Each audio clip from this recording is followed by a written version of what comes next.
Today we will discuss module 3, that is market. So different types of markets, its features, how the equilibrium of a firm is attained at in different market situations, etc. So what is a market? Usually by market we mean a closed place where many sellers are there, many buyers are there. There will be interaction between the buyers and sellers, there will be bargaining, there will be loud noise. So that kind of a place is coming to our mind when we say market. But in economics, market has a wider meaning. So market is a place or a process where the interaction between buyers and sellers takes place in order to buy or sell a product. That is the meaning of market in economics. So it can be a place or it can be a process. Whether it's a closed area or internet, wherever it is. So if buyers and sellers come in contact with each other for the purchase and sale of a commodity, then that medium can be called as a market. So when you order something through internet, that is also a market. So in economics, market has a wider meaning. So there are different types of market structures.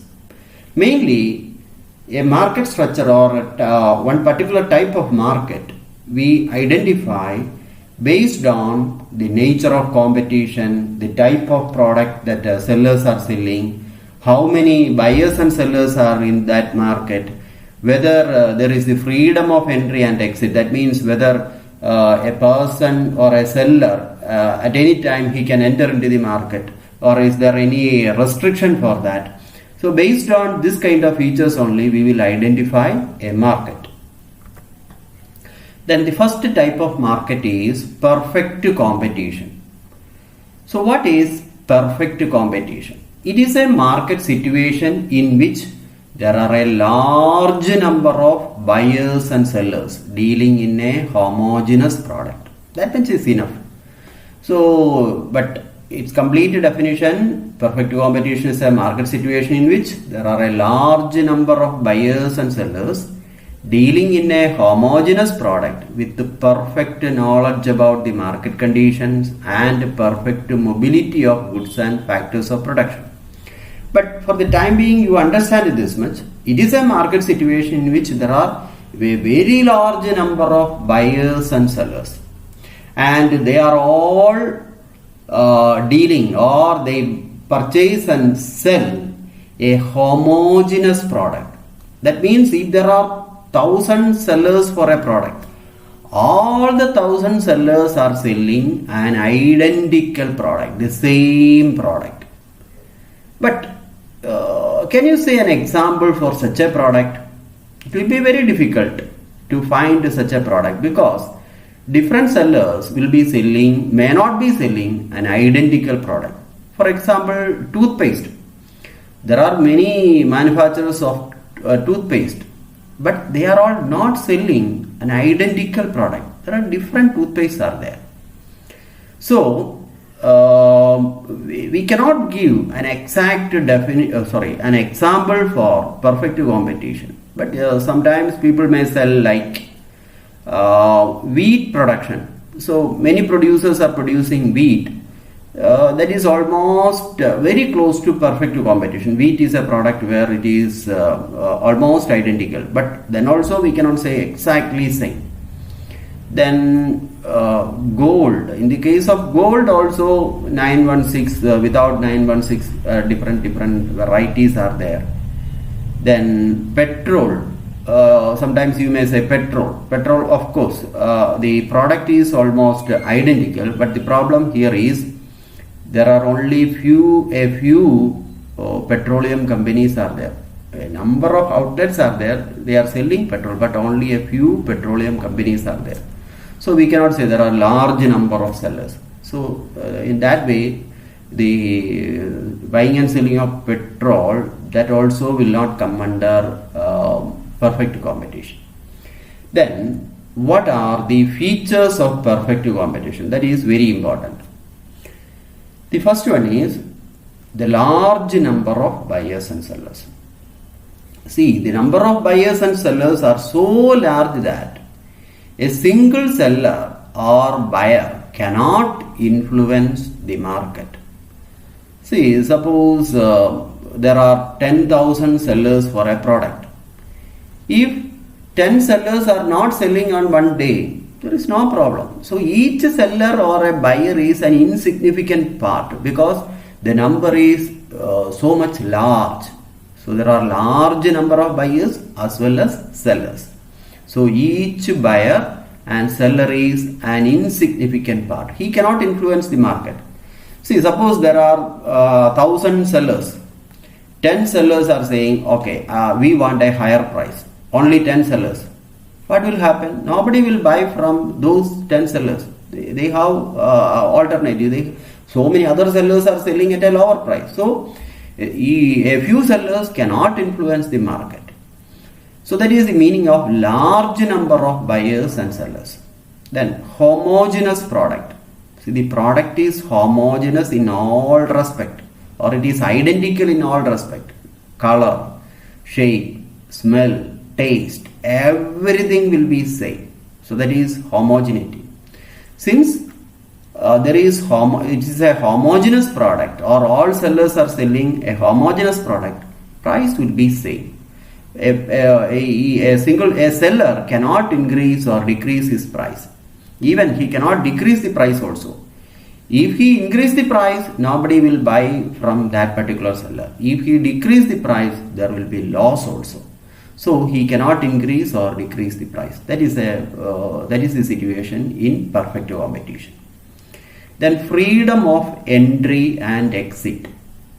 See, freedom of entry and exit means there is no restriction in the entry of a firm into the market. Or if a firm want to exit the market, for that also there is no restriction. That is the meaning of freedom of entry and exit. When new firms will enter, suppose the existing firms are getting very high profit, then what happens? New firms will enter into the market. Then production will increase, supply will increase, then the price will decrease, and the excess profit will go away. And suppose there is loss for the existing sellers, then what happens? Some of the existing sellers will leave the market. Then the supply will decrease, so price will increase. Again, the firms will get a normal profit. So that is the meaning of freedom of entry and exit. No restriction in the entry or in exiting from the market. Then next is perfect knowledge. Perfect knowledge means the buyers as well as sellers have perfect knowledge. For example, the buyers have the perfect knowledge about the price of the product, the type of the product, all types of information the buyers have. So since they know the exact price, if one seller is charging a higher price, they will not buy from that particular seller. So similarly, sellers also have perfect knowledge about the price of inputs, technology, etc.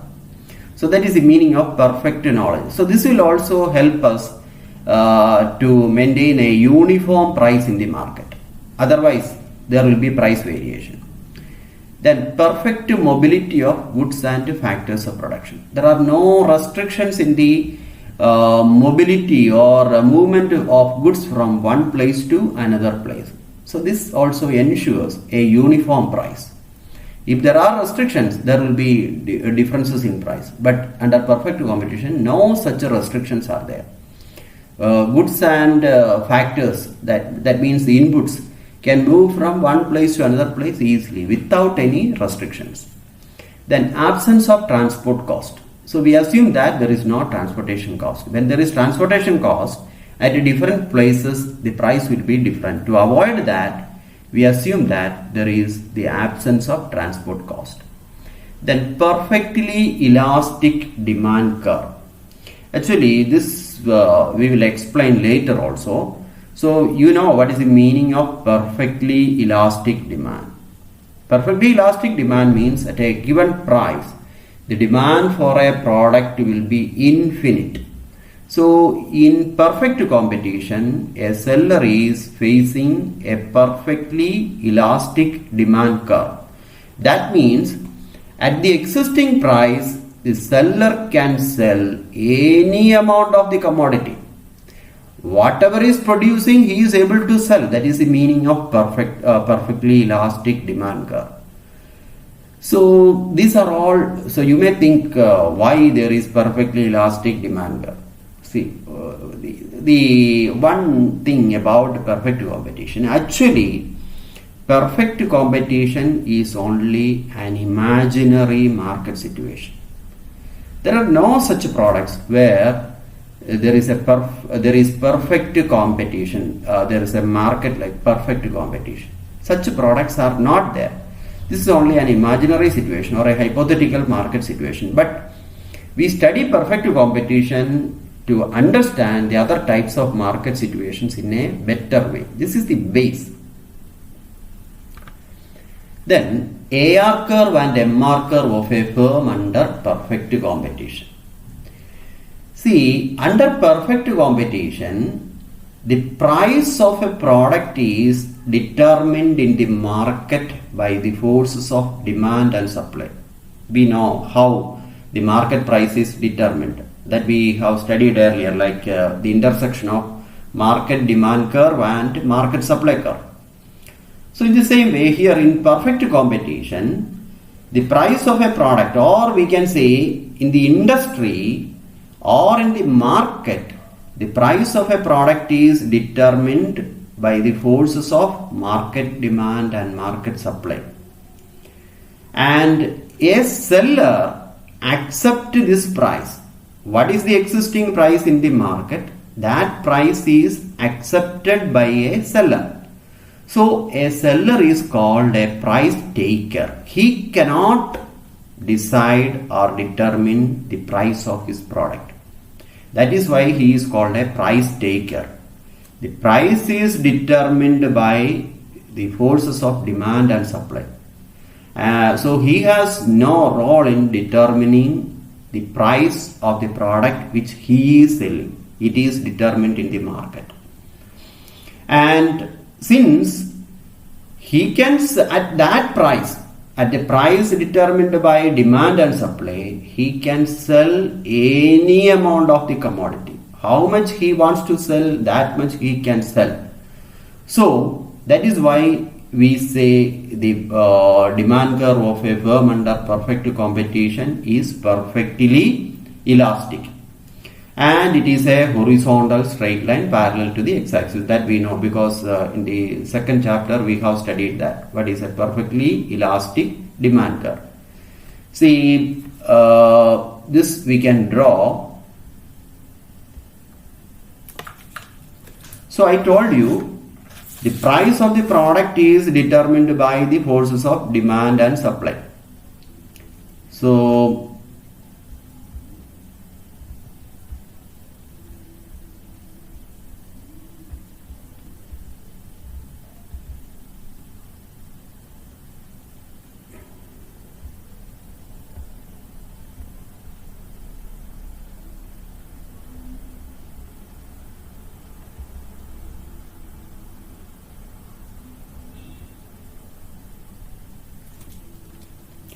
see, I told you the price of the product is determined by the intersection of demand and supply. So this is the market price determined. So P is the price determined in the market by demand and supply. And at this price, the seller can sell any amount of the commodity. So his demand curve will be, this will be his demand curve. Why? Because at this particular price, he can sell any amount. How much he wants, that much he can sell. So all units of the commodity he is selling, that is selling at the same price. How much is the price he is getting for the first unit? For the second unit again, he will get the same price. Suppose the price is 10 rupees. For the first unit, the price will be 10 rupees. Second unit, again, the price will be 10 rupees. Third unit, again, the price will be 10 rupees. Fourth unit, again, the price will be 10 rupees. So, suppose he is selling 5 units. The total revenue is 50. And average revenue is 50 divided by 5. So, that is equal to 10. What is marginal revenue? Marginal revenue is the additional revenue when he is selling one more unit. That is also everywhere it is same. So it is 10. That is again 10. Marginal revenue is 10. So price is 10. Average revenue is 10. Additional revenue from an additional, the selling an additional unit of output. That is also 10. So we can say under perfect competition, price equals average revenue equals marginal revenue. So under perfect competition, price, average revenue and marginal revenue will be the same. And the AR curve or MR curve or the price line, that will be a horizontal straight line.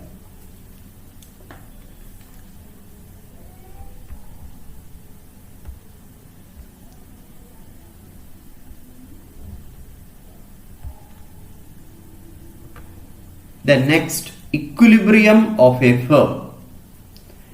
Actually, we have to study in detail about the equilibrium of a firm. So, under perfect, whether it is perfect competition or imperfect competition, there are two approaches in determining the equilibrium of a firm.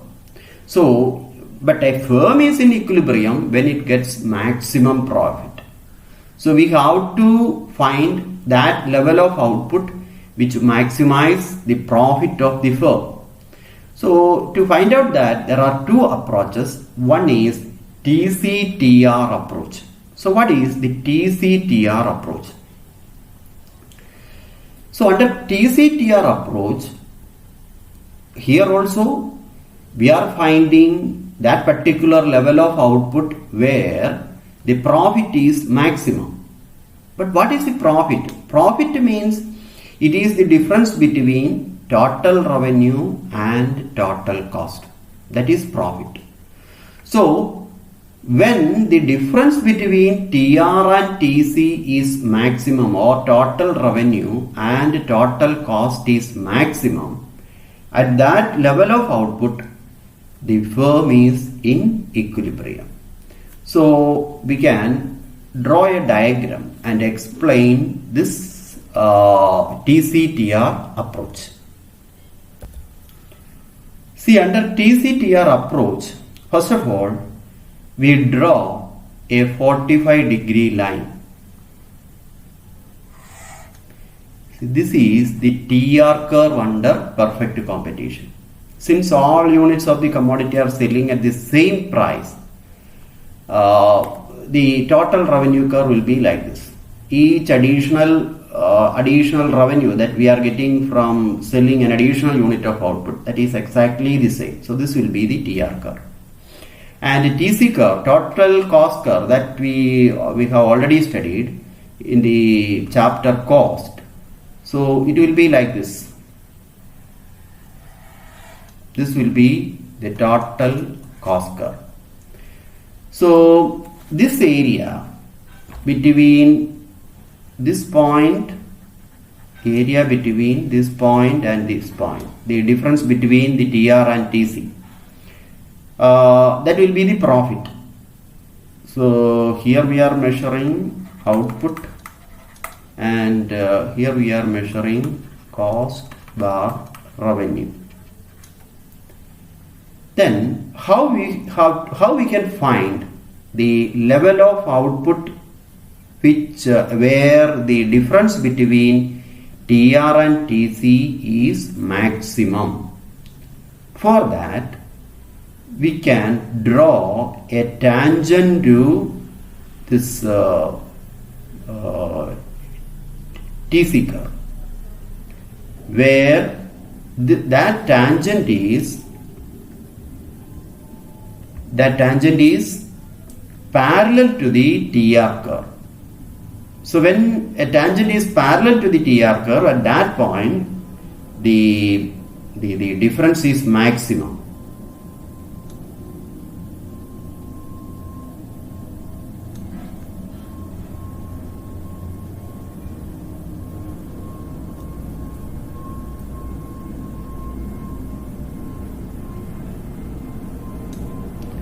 So, so we have to draw a tangent like this, which is parallel to the TR curve. Then at this point we can say the difference between TR and TC is maximum, and this much is the profit. This is the output. When the firm produce this much output, the difference between TR and TC is maximum. So this is the equilibrium level of output, and this much will be the profit. Suppose this is point R and this is point C. So this CR is the profit earned by the firm, and the output produced is Q. So in this way we can find the equilibrium of a firm under TC-TR approach and in perfect competition. So this is also important. So if a question is asked like how will you explain the equilibrium of a firm with the TC-TR approach? So here in this way you have to draw a diagram and explain where is the equilibrium point and how much is the output when the firm is in equilibrium. Next is the equilibrium of a firm under MCMR approach. There are two approaches. One is TC-TR approach, the other one is MCMR approach.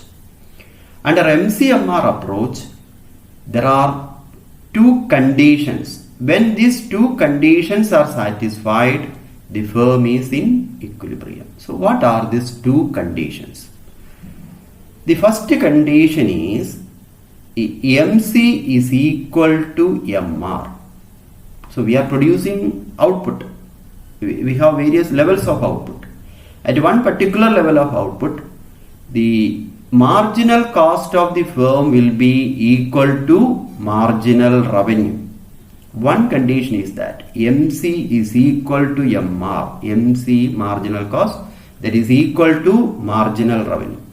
Then the second condition is at the point of equilibrium, MC should be rising. See, we know how to draw an MC curve. See, this is the MC curve. And for the MC curve, up to this point it is falling, and after that it is rising. So the equilibrium condition is MC should be rising at the point of equilibrium. Suppose I draw the MR curve under perfect competition. We know that MR curve is a horizontal straight line. This is the MR curve. So the equilibrium condition is MC is equal to MR and MC is rising at the point of equilibrium. See, at this point MC is in equilibrium. MC is equal to MR, and at this point also MC is equal to MR. But this is not the equilibrium condition, equilibrium point. Why? Because there are two conditions. MC is equal to MR and MC is rising. At this point only MC is rising. So this is the equilibrium point and the firm is producing this much output. So this is another approach, that is MCMR approach. So the two equilibrium conditions are MC is equal to MR and MC is rising at the point of equilibrium. So these are the two equilibrium conditions.